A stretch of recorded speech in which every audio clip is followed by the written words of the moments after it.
Hello, everybody. Hello. It's good to be with you again.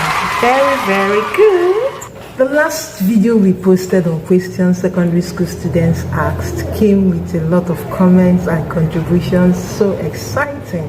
Thank you for all your contributions. Thank you.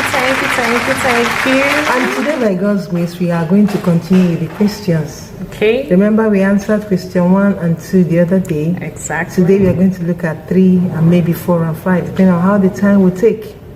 It says, I'm in a relationship with a classmate, and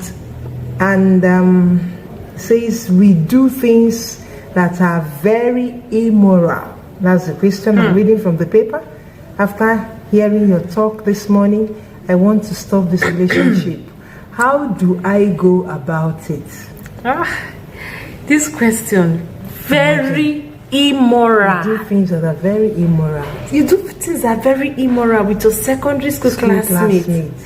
Well, it's good that you've realized that you need to stop that. You need to leave that relationship. Exactly. I'm very happy that you've realized that. So, first and foremost, you have to give your life to Jesus Christ. Make peace with Jesus. Make peace with God. Then if you are someone that have given your life to Jesus Christ before, and then maybe you deviated, then you need to rededicate your life. You need to go back to Jesus. Go back to Him, renew your relationship with God. That's the starting point. Exactly. Then I want you to know that this is not something that is going to be so easy, because sometimes people think that it's easy, and that's why when they start on the process of withdrawing from their sinful relationships, if they don't take care, sometimes they go back to that relationship, because when the emotional pain comes, the trauma, missing the person and all that goes with it, they feel like this pain is too much to bear, and they go back. So just get your mind ready that you may go through some pains. It's not even some. You go through some pains. It's not going to be easy at all. So once you settle that in your mind, then let's move ahead. Exactly. So the next thing to do after you've given your life to Christ is to take practical steps. Practical steps that will help you stop the relationship. Yeah. If you call the person often, no more phone call. Cut communication with that person. That is step 2. Yes. No more phone calls. Secondly, no more visitation. If you visit the person will not visit you. You won't visit the person anymore. No chatting, nothing. And that special place you meet as classmates, maybe in the school, I don't know where you do what you do. All those things I said are very immoral. You have to stop going to that venue. Don't go there again. No more. Secondly, if you share snacks together, you go on break lunch together. Gifts. No more.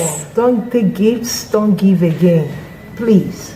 Again, if you share your notebooks, maybe the person is your reading partner or whatever, no more. Stop giving notes and taking notes.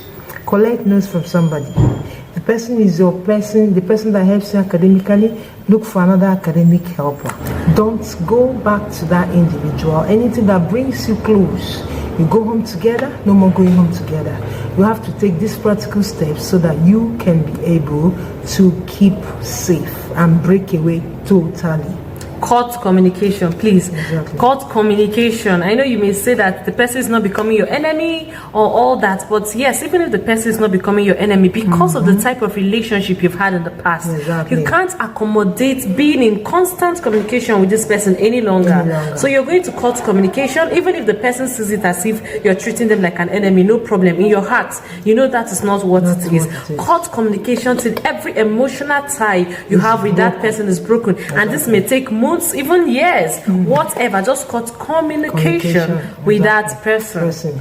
Now, I hope we are done with question number 1. Question number 2. Must you quarrel with somebody you are about to break up with? Must you quarrel? Oh, you must not quarrel with somebody you're about to break up with. You must not. You sure there are different ways to break up. Because sometimes if you say you want to break up with quarrel, it makes it more difficult. You can start by withdrawing gradually. You don't even need to come and officially tell the person, I'm calling off this relationship. Sometimes it's necessary depending on the level of commitment people had, but whatever it is, you must not quarrel with somebody you want to break up with. Okay, what if the person has begged, maybe let me say came to beg you, and you see that the begging is making you go back? I think quarreling is the best thing. Okay, yeah. Yes. Like there are instances There are some where people that will you've come made up begging your and mind. crying. You know what I mean now? You've made up your mind to move on, and this person comes Refuses. crying, begging. There are people that bring up cases like they are sick, they are down, they almost died. That if you don't talk to them, they can't keep on living. You know, things like that. Hey, see, in this type of case, because you know your relationship is very immoral. Not just is it immoral, you're in secondary school. You can't even say you're getting married to that person now, except you have that in mind. If you want to marry, if you are marrying the person, whatever, should be done accordingly. That's what I'm trying to say. You cut your relationship, so you have to be now. You don't have any reason to keep that relationship going for now. So please, be rigid. Be sane. It's a personal decision. Very sometimes you have to break up. The person tell you didn't discuss it with me. Excuse me. When you're giving your life to Christ, did you discuss it to that person? So it's a personal decision. Just cut it off. That is it.